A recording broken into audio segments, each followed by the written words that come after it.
Stocks were going higher, higher, higher. La crise de 1929 mena à la guerre et ses horreurs. Depuis le plan Marshall, le capitalisme use d'une autre arme, l'arme de la séduction. Clean up and buy more. Everything is going up. Up. Up. The market crashes October 1929.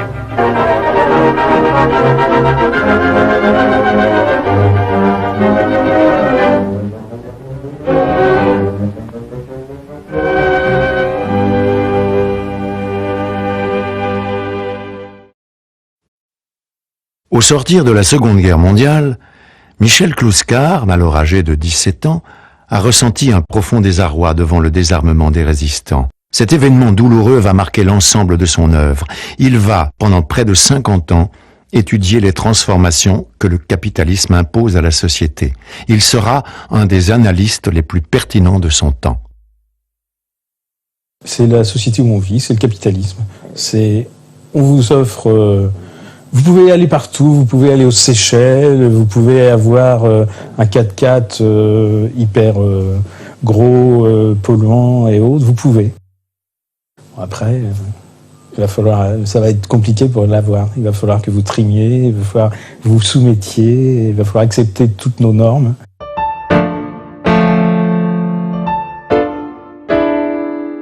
Né en 1928 à Montpigné, près de Gaillac, Michel Clouscar est issu d'une famille modeste. Sa mère est institutrice, son père mineur à Carmaux. Passionné de sport, Michel Clouscar s'illustre dans le 200 mètres. Il sera même présélectionné aux Jeux Olympiques de 1948.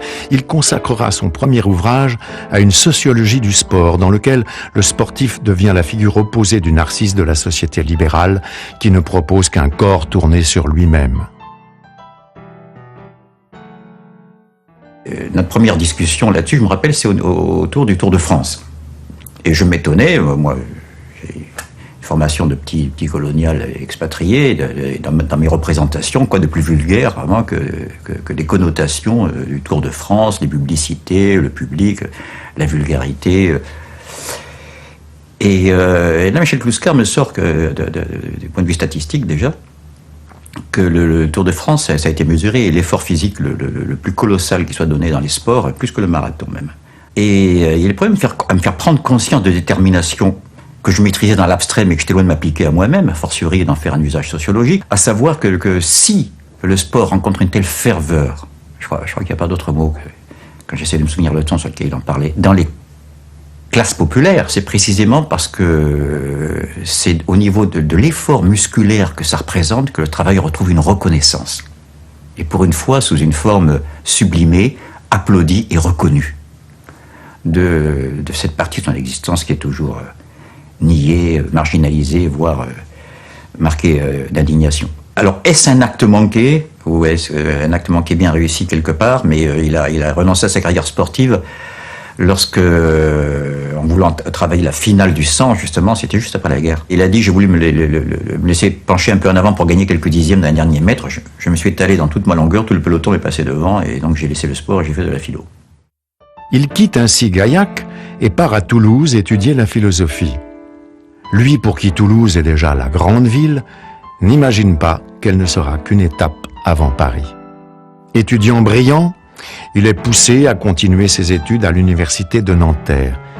Il accepte un poste de surveillant au lycée Jacques Decour qui lui permet de subvenir à ses besoins et de lui laisser du temps pour l'écriture de sa thèse « L'être et le code ».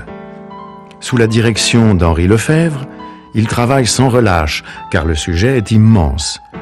Il tente d'analyser l'histoire des relations sociales par le prisme des rapports de production sous l'Ancien Régime. Il soutiendra sa thèse en 1972 devant un jury composé notamment de Jean-Paul Sartre et d'Emmanuel Leroy-Ladurie, qui saluèrent l'effort immense que requérait le sujet. Ce travail fondateur lui donnera les clés pour comprendre immédiatement les enjeux de mai 68. En effet, dès 1973, dans un livre intitulé « Néofascisme et idéologie du désir », il dénonce la collusion entre les tenants du jouir sans entrave et les tenants de l'économie libérale. Il fait remonter cette nouvelle donne politique et sociale au plan Marshall. Le plan Marshall n'est plus aujourd'hui un projet, c'est En 1947, le président des États-Unis, Truman, signe un programme visant au rétablissement de l'économie européenne. Ce plan d'aide de plusieurs milliards de dollars est composé aux 4/5 de dons. Mais les contreparties sont immenses. Elles obligeront, entre autres, l'État français, par les accords Bloom-Burns, à ouvrir son marché aux productions cinématographiques américaines. On peut dire que dans l'Europe dévastée d'après-guerre, la situation était pour le moins troublée. La paix était revenue, mais la paix sociale risquait d'être menacée. Et l'objectif des Américains était à la fois d'essayer d'améliorer la situation économique en Europe pour éviter que les revendications sociales n'augmentent. Que les ouvriers, il ne faut pas l'oublier, étaient représentés par un parti communiste très puissant.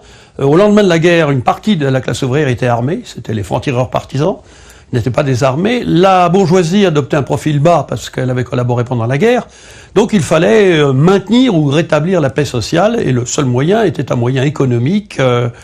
Et c'est à partir de là que, grâce à l'aide américaine, va commencer une période qu'un économiste français, François Peyroux, appellera les 30 glorieuses, qui vont se caractériser, disons, par une augmentation générale du niveau de vie de toutes les classes sociales et une certaine diminution des inégalités, notamment aussi avec les réformes portant sur la sécurité sociale, qui vont favoriser, disons, le bien-être des classes populaires. Voilà le côté économique. Alors évidemment, tout ça n'était pas désintéressé. D'une part, il fallait maintenir et augmenter l'influence des États-Unis en Europe, c'était officiellement les libérateurs, mais sur le plan culturel, ça voulait dire faire pénétrer en masse l'idéologie Made in USA, par le biais de nouveaux modes de consommation, par le biais de la musique, le biais essentiellement aussi du cinéma, qui jouera un grand rôle dans l'imprégnation des esprits avec le mode de vie américain. Pourquoi le plan Marshall ?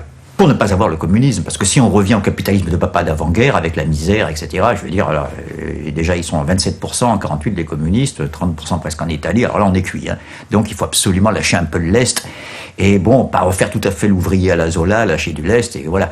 Et ça s'est passé dans tous les pays concernés. Et en France, ça a pris une dimension particulière dans la mesure où ça s'est conjugué avec le CNR, alors qui lui ne doit rien à la stratégie de l'OTAN, et qui affirme donc une gestion à la fois démocratique et centralisée, qui était censée, après les horreurs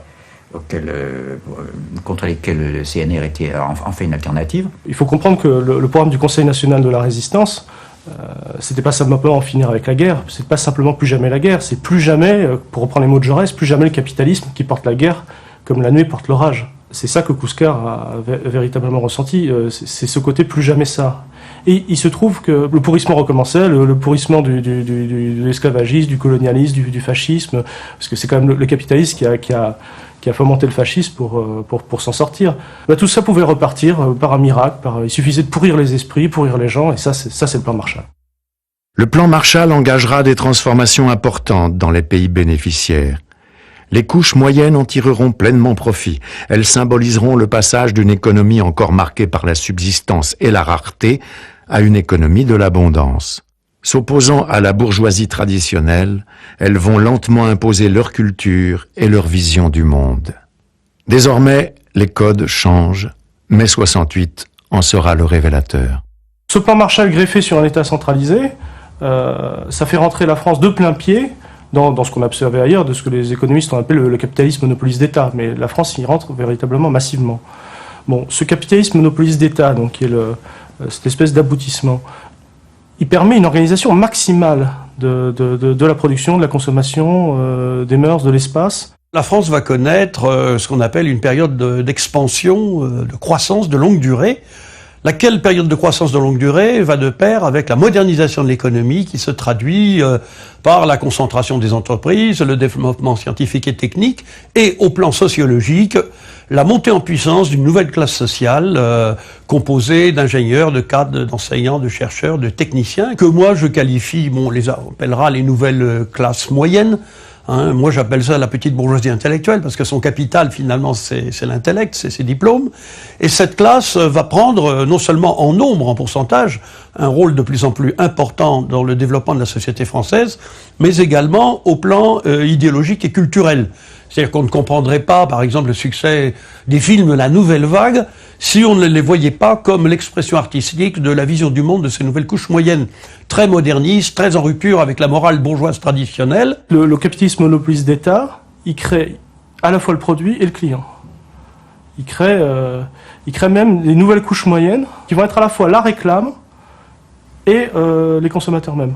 Le pouvoir était occupé par une coalition de la bourgeoisie d'affaires, mais qui s'appuyait traditionnellement sur l'ancienne petite bourgeoisie, petits commerçants, petits artisans, petits paysans, profession libérale traditionnelle, très réactionnaire, avec un gouvernement autoritaire, centralisé, technocratique, pouvoir personnel, le général de Gaulle, et bien entendu, politiquement, elle ne pouvait pas s'exprimer sur la scène officielle, et le résultat, c'est qu'elle va se radicaliser au fur et à mesure de ses frustrations. Elle va se gauchiser et les plus excités d'entre eux, représentés par leurs théoriciens, leurs dirigeants, vont fonder différents partis d'extrême gauche, groupusculaires, trotskistes, maoïstes, nouvel anarchisme, dont Cohn-Bendit sera l'un des représentants les plus connus. Et non seulement ils vont s'en prendre au gouvernement, mais les plus radicaux vont s'en prendre au régime de la Ve République, à laquelle ils voudront mettre fin, et les plus radicaux encore s'en prendre au capitalisme lui-même. Donc ça sera la révolution de mai 68.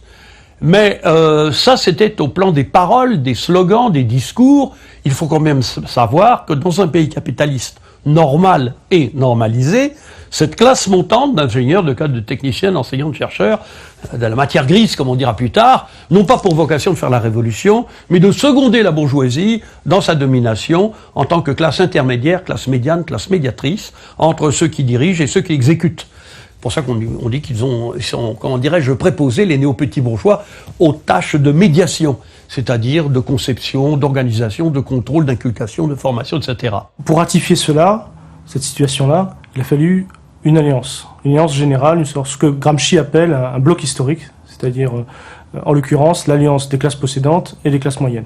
Alors dans les situations révolutionnaires, c'est l'inverse qui se produit, c'est l'alliance des classes populaires avec les couches moyennes. Là, en l'occurrence, les classes possédantes se sont mis les couches moyennes dans la poche, en créant véritablement des nouvelles couches moyennes.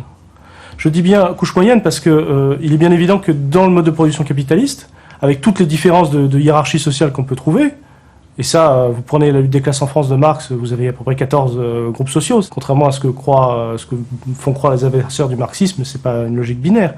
Mais simplement, la logique même du capitalisme s'est articulée sur ceux qui détiennent les grands moyens de production et d'échange, le capital, et ceux qui offrent leur force de travail. Pour contrer cette logique duale du propre mode de production capitaliste, il faut évidemment des tonnes de couches tampons. Appelons-les pas forcément classes, ce ne sont pas forcément des classes, elles ne se vivent pas comme ça, elles n'en ont pas forcément conscience, mais ce sont des couches moyennes. Et le capitalisme monopoliste d'État, créé à la faveur du plan Marshall, a eu le don d'augmenter complètement le nombre de gens qui se sentaient couches moyennes. Et cela via le salariat généralisé. Ce sont des gens à qui on a fait aimer leur chaîne, littéralement. L'ordre de grève a été maintenu par les 4 grandes centrales syndicales. La plus grande grève que connut l'histoire de France se déroula durant mai 68. Elle compta près de 9 millions de grévistes. Pourtant, aujourd'hui, seuls les combats menés par les mouvements étudiants semblent retenir l'attention.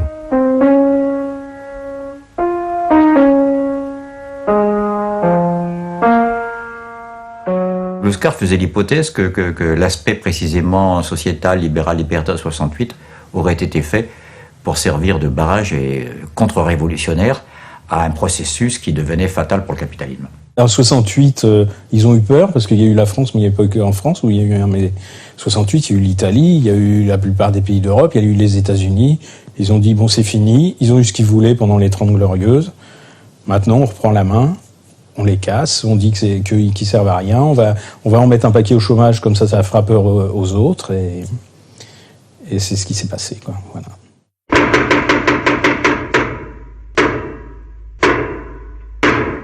Mai 68 est une pièce de théâtre, une pièce qui se joua à 3, chacun tenant son rôle. De Gaulle, le père autoritaire, Pompidou, l'oncle débonnaire et libéral, Cohn-Bendit, l'enfant terrible. Michel Kluskar voit dans Mai 68 une révolution de palais, un second plan Marshall d'ordre symbolique qui verra l'alliance du libéral et du libertaire pour faire sortir de la scène les représentants de l'ancienne bourgeoisie. Les couches moyennes participent enfin au banquet du pouvoir. J'ai eu la chance, et si je peux dire, du moins l'opportunité, de déjeuner un jour avec le président de la République, Georges Pompidou, par le biais d'un professeur de sciences politiques. J'avais fait Sciences Po. C'était un homme de droite, professeur au Collège de France, par ailleurs, d'histoire sociale. Et j'étais son opposant de service dans ce qu'on appelle à Sciences Po les conférences de méthode. C'est là où on apprend à parler de n'importe quoi, mais avec un plan en 2 parties bien structuré. Georges Pompidou était l'un de ses meilleurs amis parce qu'ils avaient fait tous les deux ensemble la préparation pour Normale Supérieure. Ils s'est retrouvé à l'école Normale Supérieure. Tous les deux étaient normaliens. Donc ils voyaient régulièrement le président Pompidou. Et un jour, c'était en 1972, Louis Chevalier me dit « Ça vous intéressait de rencontrer le président Pompidou parce que vos analyses sur la nature de classe du mouvement 68 intéresseraient beaucoup le président de la République. Vous verriez qu'il y aurait certaines convergences. » Je dis « Moi, pourquoi pas ?» Et puis moi, ce qui m'intéressait, c'était pas de manger avec Pompidou, c'est de voir un peu des dirigeants politiques, ce qu'ils pensaient comme ça de mai 68, off the record, si on peut dire.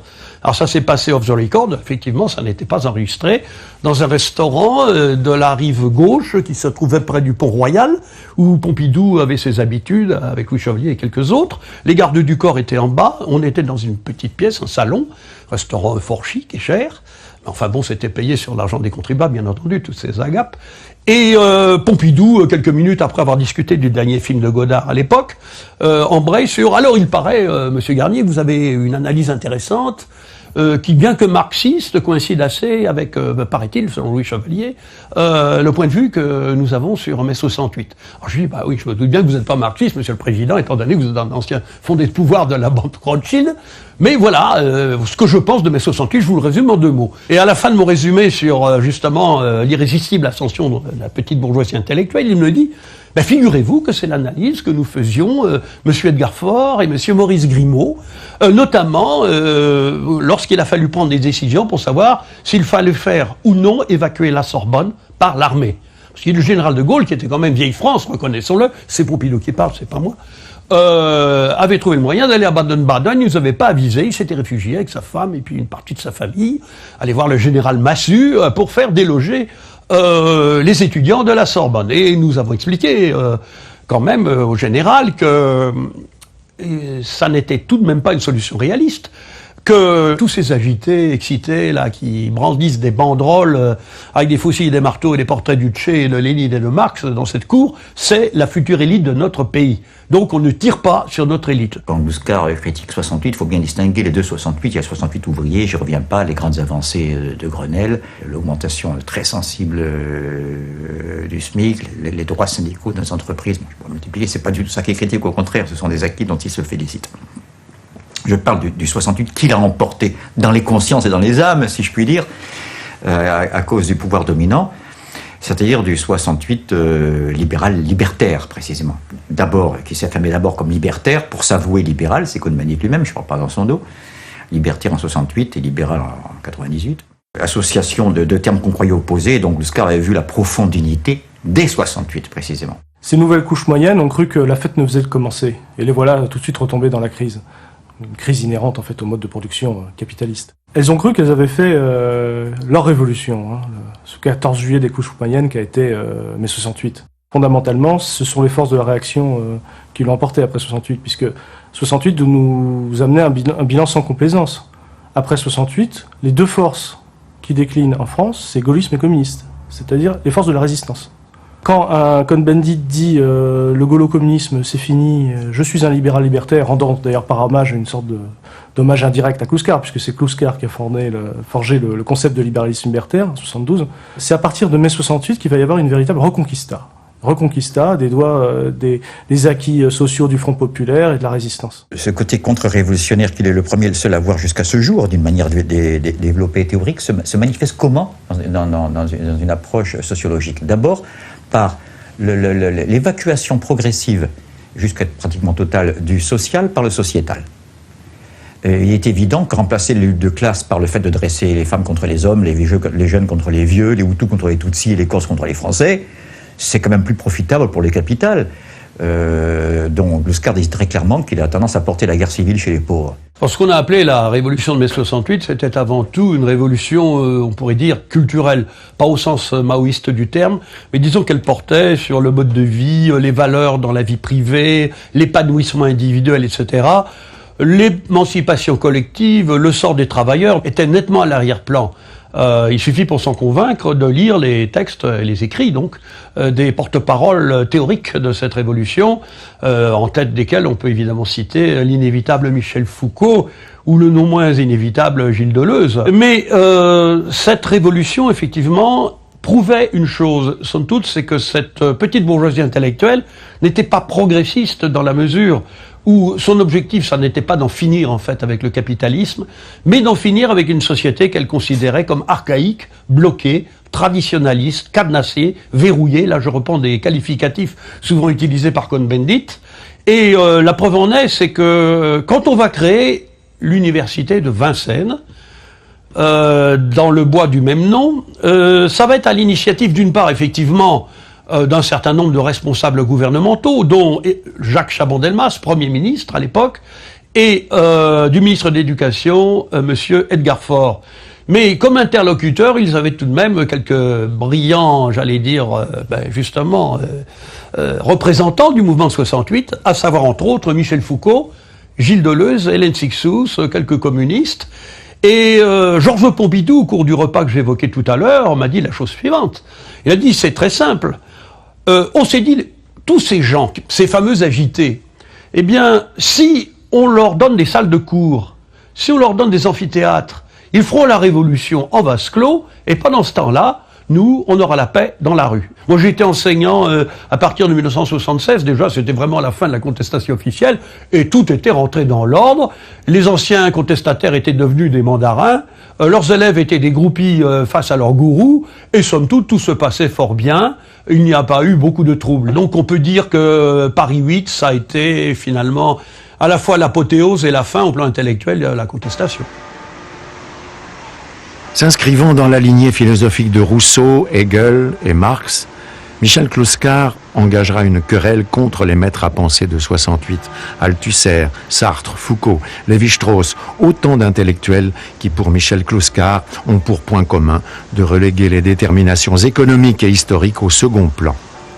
Ils incarnent la trahison des clercs, abandonnant les questions sociales et les enjeux collectifs au profit des préoccupations sociétales chères aux couches moyennes. Je peux prendre quelques exemples très localisés. Si je prends Althusser, par exemple, je prends la manière dont Althusser fait intervenir la détermination économique. C'est pas rien tout de même, quand on se réclame de Marx. Eh ben, c'est pas Althusser, il a fait intervenir jamais, in concreto. Et en même temps, toujours, je m'explique. Il dit, ah bien sûr, c'est la détermination essentielle, c'est celle qui a... moi je suis marxiste, plus marxiste que moi tu meurs, et l'économie est toujours là comme détermination, mais... c'est son expression, en dernière instance, c'est pas lui qui l'a forgé, mais il s'en sert de telle manière, Althusser, que finalement, on arrive à avoir une théorie marxiste qui parle jamais d'économie. Dès qu'on parle d'un cas particulier, concret, d'esthétique, d'art, il n'est plus question d'économie. C'est toujours en dernière instance. Il est question d'économie que lorsqu'on parle d'économie. Jamais il va dire, tiens, voilà la détermination économique qui fait qu'on passe de la musique sérielle à la musique post-sérielle. On le trouve jamais. Je raffine un peu exprès. Et à tout seigneur, tout honneur, tout de même, Lévi-Strauss. Alors, Lévi-Strauss, c'est quelqu'un de sérieux, c'est pas du tout un mariole, pour parler comme Gluskar avec son accent. Il y a un sérieux épistémique, et puis il y a une formalisation qui a fait ses preuves, et qui est efficiente, à condition qu'on parle pas de nos sociétés, c'est ce qu'on dit toujours, au lieu d'en faire un maître penseur, mais qui est valable, comme dit d'ailleurs Lévi-Strauss avec un petit jeu de mots à lui, c'est valable seulement pour les sociétés sans histoire. Au double sens, sociétés qui sont avant l'histoire et en même temps sociétés sans palabres, sans conflit mondialisé. Ce kantisme sans sujet transcendantal dont Lévi-Strauss se réclame tout à fait explicitement, a précisément l'avantage, à l'inverse de Kant, c'est là qu'il y a une trahison de ce qu'il y a de meilleur du kantisme dans le néo-kantisme, de nous débarrasser précisément de l'histoire. Ce combat à contre-courant de l'idéologie dominante, vaudra à Michel Clouscar d'être tenu à l'écart aussi bien des médias que du milieu universitaire. Son œuvre restera longtemps méconnue ou ignorée.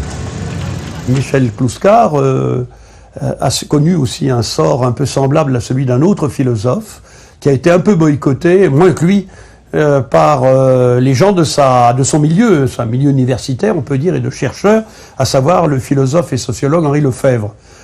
Ils avaient tous les deux le tort, aux yeux des petits bourgeois anciennement révolutionnaires, entre guillemets, et ensuite recentrés, de ne pas avoir jeté leur défroques progressistes aux orties, et de continuer à se sentir solidaires de la classe ouvrière, ce qu'ils ne pardonnent pas dans un milieu de renégats. Alors, Kluskar, effectivement, il s'est trouvé que ses ouvrages ont été méconnus, surtout il s'attaquait à des gourous de l'idéologie 68 art. Rappelons, il s'est payé Althusser, il s'est payé Gilles Deleuze, entre autres, puis un certain nombre d'autres gens, et évidemment, on ne crache pas dans la soupe lorsque la soupe est préparée par les maîtres-queux de l'idéologie dominante.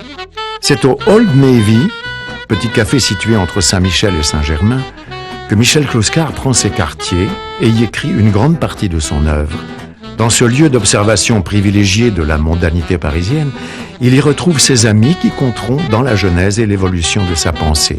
Henri Lefebvre, son directeur de thèse, et Lucien Goldman, dont la méthode l'inspirera longtemps. Chacun, en effet, défriche des terres peu fréquentées par la sociologie de leur temps. Les premiers complices que Kluskar a cru déceler au quartier, comme par hasard, étaient ceux qui, tel Goldman, tel Lefebvre, sortaient d'une mouvance marxiste qui ne se contentait pas de développer les forces productives et les rapports de production, mais mettait en phase l'analyse indispensable, incontournable et nécessaire de ces rapports avec le vécu quotidien, la quotidienneté, le concret, l'intériorité, bref, toutes ces catégories qu'on résume maintenant dans ces termes évasifs d'affect, et que Kluskar concentre dans le terme de psyché. Réconcilier la praxis et la psyché, c'est-à-dire tout le devenir économique, historique, celui de la production matérielle, et la psyché, ce qui en semble le plus éloigné alors qu'elle en est le plus haut produit, le plus élevé, c'est le sens commun.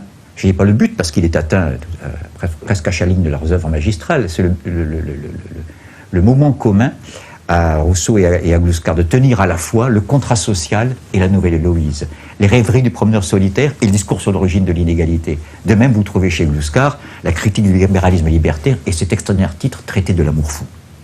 Il faut le faire, ça semble incompatible, amour fou et traité. À l'image de Jean-Jacques Rousseau débarquant de Genève et découvrant l'hypocrisie et l'indécence des salons parisiens, Michel Kluskar tire de sa propre expérience de la mondanité parisienne le concept de quartier. Le quartier est pour Michel Kluskar l'aboutissement de l'évolution sociale. Il est le laboratoire des nouveaux modèles culturels, marginaux et transgressifs qui deviendront les normes de la nouvelle société. Ce microcosme, qui deviendra la publicité des nouveaux modes de vie, est constitué des surplus démographiques de la bourgeoisie. Vous avez par exemple des fils de notables qui ne s'intègrent pas, le type qui a raté ses prépas et qu'on envoie faire de l'humanitaire, ou l'étudiant dont on prolonge les études indéfiniment. Ces éternels cadets de la bourgeoisie, ils occupent des lieux bien spécifiques. Ils ont tendance à se regrouper dans des lieux bien spécifiques. C'est ce que Kluskar appelle, par une abstraction conceptuelle nécessaire, le quartier. Le quartier, il pense bien évidemment par exemple au Montparnasse des surréalistes, ou au Saint-Germain-des-Prés des existentialistes. C'est là que la plupart de ces gens qui sont plus vraiment dans le système de production, qui vivotent, qui vivent d'une certaine forme de bohème, qui consomment sans produire d'une certaine manière, vont créer une culture tout à fait codée, spécifique, et surtout définir une mode. Cette mode va servir après, va être prescriptive. Elle va pouvoir prescrire après un nouveau modèle selon lequel les couches moyennes, à la faveur du plan Marshall, vont finir par consommer. C'est-à-dire que c'est dans le quartier qu'on va créer l'initiation mondaine à la nouvelle consommation typique du plan Marshall. Je rappelle que le quartier, chez lui, c'est une figure, c'est une métonymie qu'on peut prendre au sens propre, c'est le quartier latin, hein. Même si ça peut être Montparnasse à d'autres époques, mais aussi avec des annexes géographiques. Il ne faut pas le prendre au sens très réaliste. Il me disait souvent que le Luberon, c'était là où beaucoup de gens du quartier avaient leur maison de campagne. Le Luberon, c'était là où Althusser faisait soigner sa dépression par Lacan. À ce moment-là, ça ne s'invente pas. Donc ce Luberon-là, pendant une saison, le temps des vacances, faisait partie du quartier. Et son indifférence au côté réaliste géographique est manifeste dans cette anecdote. Quelqu'un justement du Old Navy lui demande un jour « Où vas-tu ?» C'était Gloucester, il dit « Je vais à Corfou. »« Ah bon ? J'ai entendu dire qu'il allait à Calvi. »« Oui, Calvi, Capri, Corfou. » Il a répondu. Vous voyez que c'est des catégories, voilà, c'est des lieux de vacances, on retrouve toujours un peu les mêmes comportements, les mêmes succursales de ce qui se passe entre le Café de Flore et le Old Navy. Kouskar montre que ça prend une importance sociologique énorme, surtout au niveau des années 60. Parce que ce modèle-là, de la jouissance sans l'avoir, de la consommation sans la production, de l'art sans le contexte politique concret, c'est-à-dire l'art réduit à sa simple formalisation. Je critique pas le fait des recherches formelles qui ont leur sens, mais un art qui n'est que formaliste se coupe en fait de la société qui l'exprime. Alors il y a un lieu emblématique de la victoire de cette révolution culturelle portée par la petite bourgeoisie intellectuelle, c'est le centre Georges Pompidou, plus connu sous le nom de Beaubourg. L'initiative de ce centre, elle venait de Georges Pompidou. C'est lui-même d'ailleurs, il n'était pas très chaud pour le projet, il l'a trouvé trop avant-gardiste, mais il était assez démocrate, contrairement à Mitterrand. Il a accepté le projet qui a été présenté, que tout le monde connaît aujourd'hui, une fois réalisé. On peut considérer que cet édifice, surtout dans les premières années, on peut dire la fin des années 70, début des années 80, a été le temple de la contestation institutionnalisée, dans la mesure où les expositions qui étaient présentées, aussi bien qu'il s'agisse de peinture, de sculpture, de cinéma, de débat, étaient des expositions qui reprenaient une à une toutes les thématiques 68 ardes, sur la critique de la société de consommation, la mécanisation, la société industrielle, l'écologie qui commençait à apparaître aussi parmi la thématique. J'ai participé comme concepteur, entre guillemets, à l'une de ces expositions. Le thème, c'était « Qui décide de la ville ?» Et notre exposition était une exposition très à gauche qui critiquait la spéculation immobilière, la mainmise des promoteurs sur le centre des villes, etc. Et la clientèle qui était là, que bon, j'ai appelé dans un article la petite bourgeoisie, était parfaitement en adéquation avec ces expositions qui, en fait, étaient conçues, organisées par des gens qui étaient d'anciens leaders ou maîtres à penser de mai 68. Je citerai entre autres un sociologue très connu, Jean Baudrillard. Ce genre d'édifice va se multiplier dans toute la France.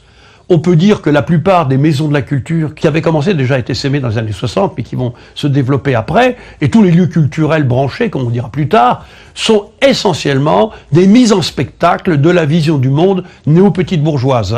C'est d'eux dont on parle dans toutes les rubriques culturelles des journaux que lisent les néo-petits bourgeois, du genre Libération, les rubriques culturelles de Libération, Les Inrecuptibles, Télérama, etc. Il faut être dérangeant, il faut être insolent, mais sans trop déranger, évidemment. C'est ce qu'on appelle de la rébellion de confort, de la subversion subventionnée, pas autre chose. Ça a beaucoup de succès, ça a beaucoup marché, et ça a satisfait la grande majorité, et pour ne pas dire la totalité, des nouvelles couches moyennes. En 1981, Michel Clouscar, alors professeur de sociologie à l'université de Poitiers, publie Le capitalisme de la séduction, véritable succès de librairie.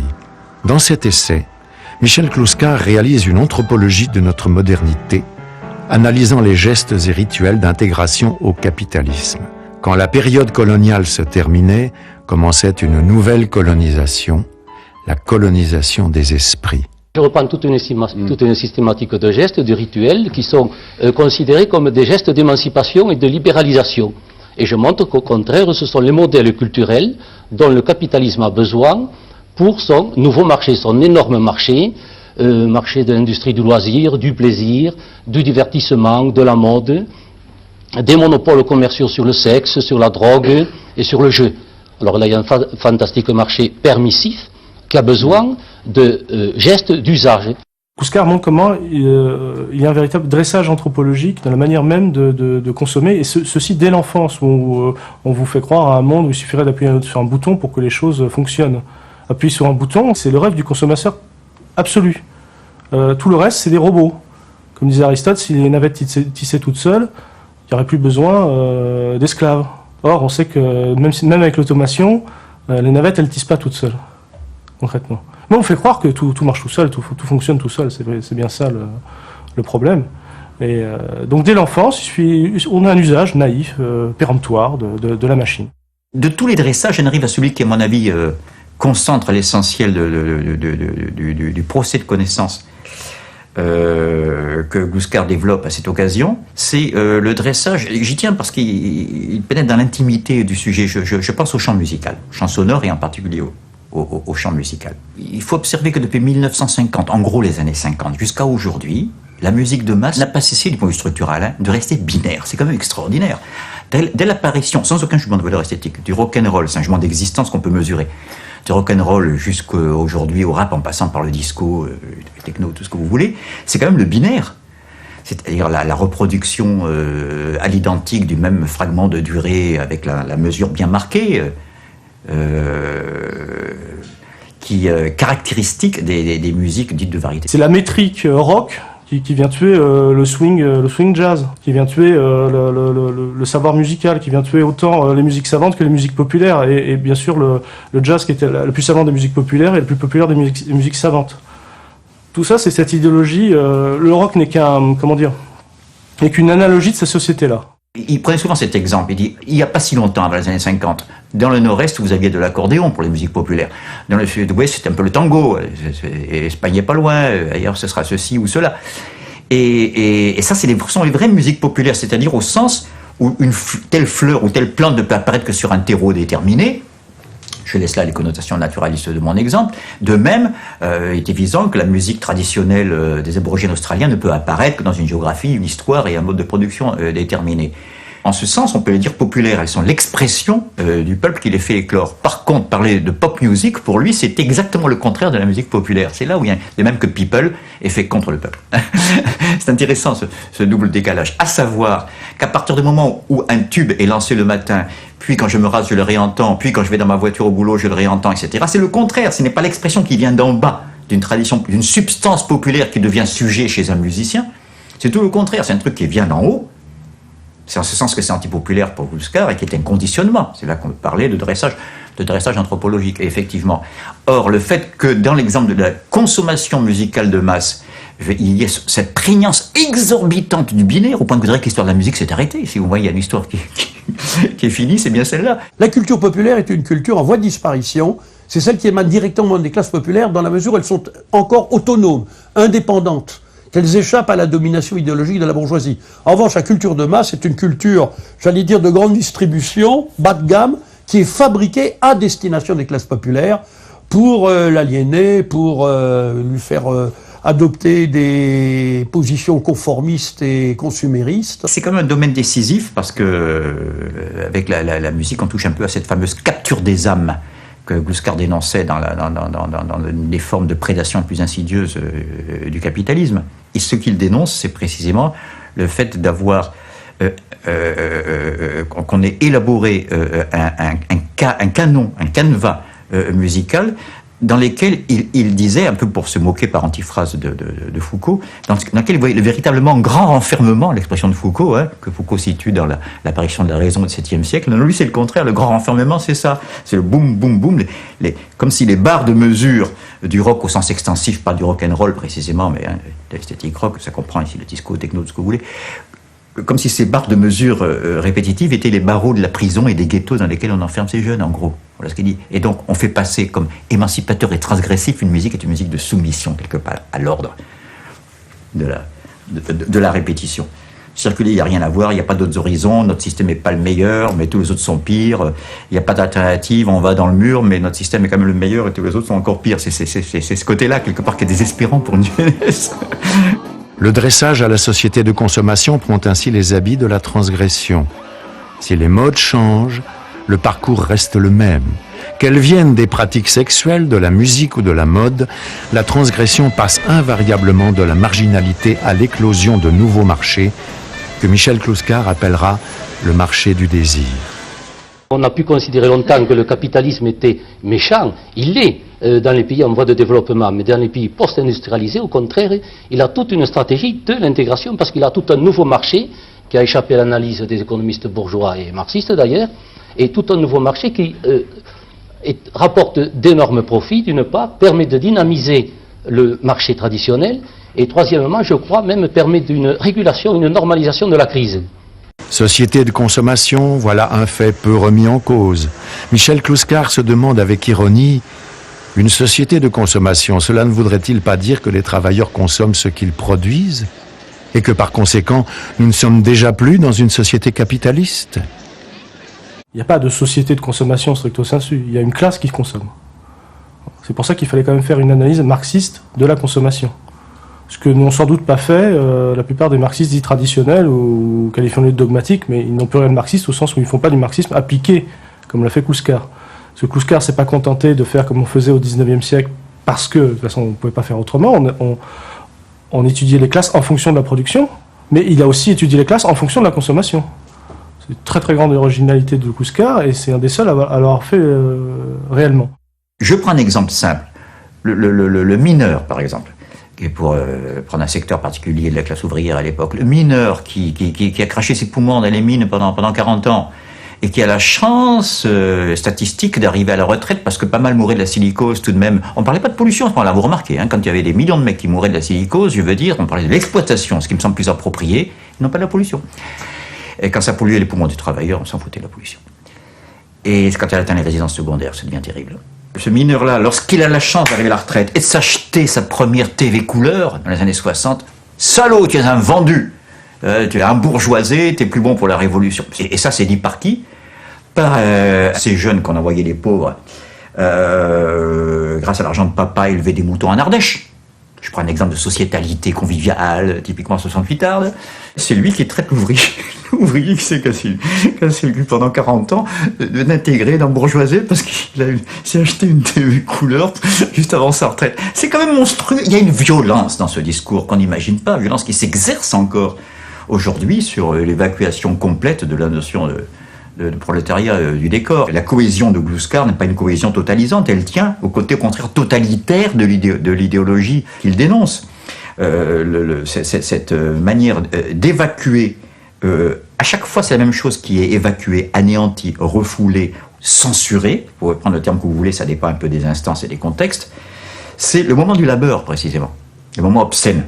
Le moment qui fait que Vulcain est plus laid que Narcisse, c'est comme ça. C'est là où l'analyse de Clouscar est absolument décisive, et il a fait une analyse qui est vraiment devenue classique en sociologie et en politique. Il a distingué d'un côté les biens d'équipement, des biens dits de consommation libidinale, ludique, marginale. Ce qu'il a montré, c'est que vous avez fondamentalement une société à deux vitesses. Disons, les ouvriers et les employés, qui sont la majorité de la population française, qui ne peuvent consommer que des biens dits d'équipement. Alors, pour vous donner un exemple, c'est par exemple la voiture pour se rendre au boulot, puisque maintenant tous les gens sont en banlieue, il faut bien qu'ils aillent au travail en voiture. C'est la machine à laver pour permettre le travail généralisé des femmes. Bon, bien sûr, les femmes commençaient à travailler déjà massivement, surtout dans la classe ouvrière. Les biens d'équipement, c'est aussi des équipements collectifs, des routes. Est-ce qu'on consomme une route ? Tout ça, ça favorise l'organisation même de la production. C'est ce à quoi la classe ouvrière et les employés, grosso modo les travailleurs de ce pays, ont accès. C'est complètement différent de ce que Clouscar appelle la consommation libidinale, ludique, marginale, qui est l'apanage de privilégiés. Et Clouscar dit très bien, c'est pas parce que la misère roule en voiture que c'est pas la misère. Si on regarde dans l'organisation même de la société, le fait d'accéder à la voiture pour se taper 3 heures de bouchon et se faire exploiter 12 heures par jour, c'est pas le strass et les paillettes qu'on vous fait voir à la télévision. La modernisation, il y avait quand même des choses qui étaient importantes. Bêtement, une machine à laver, c'est pas rien. Un frigo, c'est pas rien. Et donc, que tout le monde aspire à avoir ça, ça peut se concevoir, mais après, on nous donne du rêve. Et voilà, rêvez, mais soumettez-vous. Pour Michel Clouscar, la magie des objets de consommation ne peut opérer que si on relègue dans l'oubli ceux qui les produisent. Le travail devient l'inconscient de la société, devenue une société où le ludique est omniprésent. Ironie de l'histoire, les mines de Carmaux, où le père de Michel Clouscar travaillait, ont été transformées en un parc de loisirs. La mémoire du travailleur s'efface au profit de la jouissance du consommateur. La classe ouvrière est devenue invisible. Elle a disparu des magazines. On voit plus de prolos. On voit plus. Les bleus ont disparu même dans les usines. On est rarement habillé en bleu maintenant. puisqu'avant c'était toute la classe ouvrière, c'était facile. En 36, quand ils descendaient dans la rue, ils étaient tous en bleu. Maintenant, ça fait partie aussi de l'individualisation des gens et qui se reconnaissent plus en une seule classe. Tu vas dans une usine comme la mienne. Nous, on a un bleu qui est un peu bleu avec un liseré rouge. Mais on a ceux qui interviennent sur les mécanos, leur bleu est noir, d'autres c'est les gris et tout ça. Alors qu'avant on était tous pareils, on avait le même rapport, c'était le même patron et tout ça. Maintenant c'est des entreprises extérieures qui interviennent et on est tous différents. Et ça fait partie d'une idéologie qui est on veut plus vous voir, vous n'existez plus. Alors que tous les gens qui font ça et qui sont quand même nombreux et les gens qui sont dans leur famille, c'est pas rien. Mais on ne veut plus de vous. Vous êtes has-been. Le prolétariat est has-been. La classe ouvrière, contrairement à ce qu'on raconte, n'a pas diminué en nombre. Elle a peut-être diminué en nombre dans les pays les plus développés, ceux qui se sont désindustrialisés, entre guillemets. Mais à l'échelle planétaire, il est bien évident qu'on regarde des pays comme l'Inde, comme la Chine, ou les pays dits émergents. Ce qui émerge aussi, c'est une nouvelle classe ouvrière. Et globalement, aussi bien en chiffre absolu qu'en chiffre relatif, la part de la classe ouvrière à l'échelle mondiale continue d'augmenter. Alors pour en revenir à la France, ou à un pays dit développé ou avancé, là on peut dire que les classes populaires se divisent en deux catégories. Les ouvriers qui ne sont plus majoritairement concentrés dans des grandes entreprises, mais plus disséminés qu'avant, parce qu'il y a aussi des transformations concernant ce qu'on appelle le management, l'organisation du travail, ce qui est en fait la réorganisation des modalités de l'exploitation, il ne faut pas se cacher derrière les mots. Donc cette classe ouvrière s'est dispersée, s'est un peu diluée, mais parallèlement au maintien de cette classe ouvrière, il y a aussi l'expansion d'un nouveau type de prolétariat qui est celui des employés. Quand on dit les industries de l'information et de la communication, ça veut dire qu'il y a aussi des prolétaires dans ces secteurs. Simplement, ils sont classés comme employés. La néo-domesticité des emplois de service, que ce soit des laveurs de carreaux, des vendeurs de pizza ou des caissières de supermarchés, il y a toute une foule d'emplois nouveaux occupés par des gens qui sont aussi des prolétaires, dans des situations de précarité croissante. Leurs enfants, d'ailleurs, risquent de vivre moins bien que leurs parents, le chômage augmente, la précarité aussi, les emplois temporaires, etc., à temps partiel, et que somme toute, il faut quand même savoir qu'on a presque 60% de la population active qui est composée de ces ouvriers, de ces employés. L'isolement dans lequel se trouvait la classe ouvrière dans ce discours sociétal est quand même extraordinaire. S'il y en a un qui est abandonné, parce qu'il n'a pas d'identité naturelle à laquelle il peut se raccrocher, soit par l'ethnie, soit par l'origine, soit par le sexe, soit par la naissance, qui est le positionnement social par excellence, justement, il n'en est jamais question.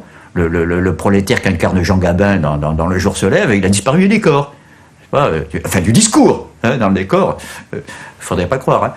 Les délocalisations sont faites, il n'y a jamais eu autant d'industrie, il n'y a jamais eu autant d'ouvriers. Je rappelle tout de même que le couple moyen en France, c'est ouvrier-employé, statistiquement. Donc quand on parle de la disparition de la classe ouvrière, ou de classe populaire, il faut faire attention à ce qu'on raconte. Elle a disparu des discours des élites, qu'il s'agisse des politiciens, qu'il s'agisse des journalistes, qu'il s'agisse d'un certain nombre de chercheurs en sciences sociales inféodés au pouvoir, mais en fait, elle n'a pas disparu, on l'a simplement perdu de vue. Classe fantôme, puisque plus personne n'en parle, alors qu'il y a plus de 6 millions, presque 7 millions de gens qui sont classés sociologiquement comme étant ouvriers. On nous fait croire qu'avec les techniques, les métiers ont changé et que les ouvriers n'existent plus, qu'il n'y a plus que des classes moyennes, et en fait, ils existent encore. Et en plus, au niveau mondial, c'est la classe ouvrière est celle qui se multiplie partout, quoi. Les paysans deviennent des ouvriers partout, quoi, dans le monde entier. Et voilà. Donc c'est pour ça que j'ai parlé de classe fantôme, puisqu'on la cache depuis les années 70, quoi. L'exclusion des travailleurs n'est pas seulement d'ordre symbolique, elle est aussi géographique. Le centre des villes est désormais dévolu au loisir et à la consommation. Dès lors, les travailleurs y sont indésirables. Cela se traduit par un exil forcé, une éviction, une expulsion des classes populaires dans des endroits de plus en plus éloignés du centre des villes. Il y a une véritable émigration obligée de ces classes-là qui ne peuvent plus habiter au centre. Il y a des opérations soit de rénovation, table rase, on détruit les quartiers, soit dites de réhabilitation ou de rénovation urbaine, où on restaure, retape des anciens immeubles, mais pour les rendre accessibles, une fois rénovés, à des couches qui peuvent se les payer. Je prends un exemple très, très rapide, parce que c'est Gluskar qui me l'a suggéré. Lorsqu'on les premières années, avant sa mort, la rue Mouffetard avait déjà pris son aspect actuel.